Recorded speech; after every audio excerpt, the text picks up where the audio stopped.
Un roi, chapitre 19.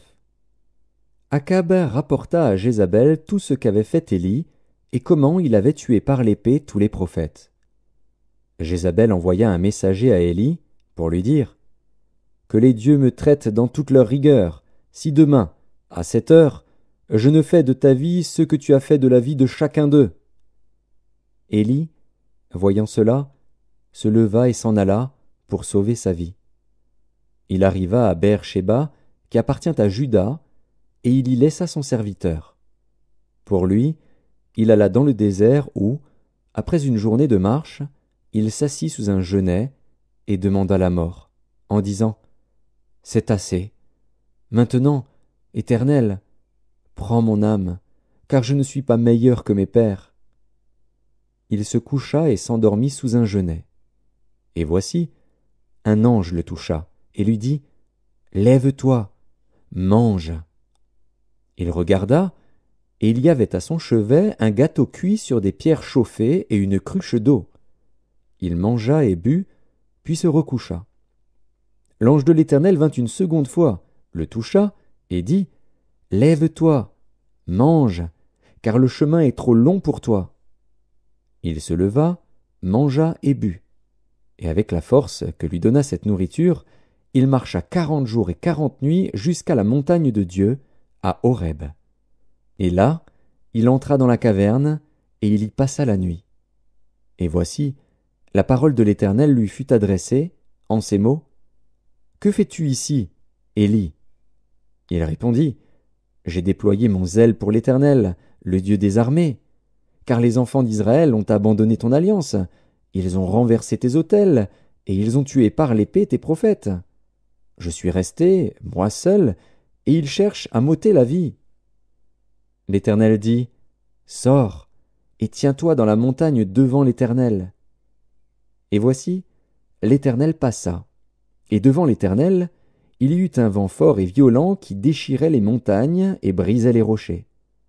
L'Éternel n'était pas dans le vent. Et après le vent, ce fut un tremblement de terre.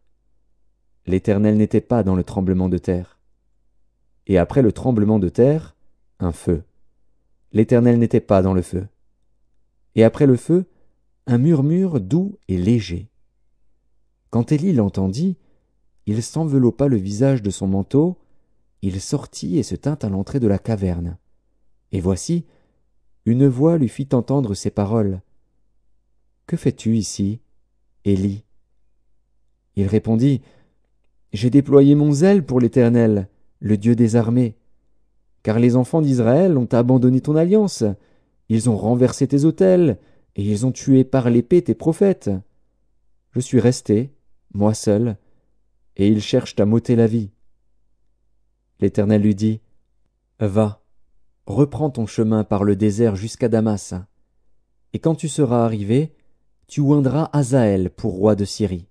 Tu oindras aussi Jéhu, fils de Nimshi, pour roi d'Israël, et tu oindras Élisée, fils de Shaphat, d'Abel-Méhola, pour prophète à ta place. Et il arrivera que celui qui échappera à l'épée de Hazaël, Jéhu le fera mourir, et celui qui échappera à l'épée de Jéhu, Élisée le fera mourir. Mais je laisserai en Israël 7000 hommes, tous ceux qui n'ont point fléchi les genoux devant Baal, et dont la bouche ne l'a point baisé. » Élie partit de là, et il trouva Élisée, fils de Shaphat, qui labourait.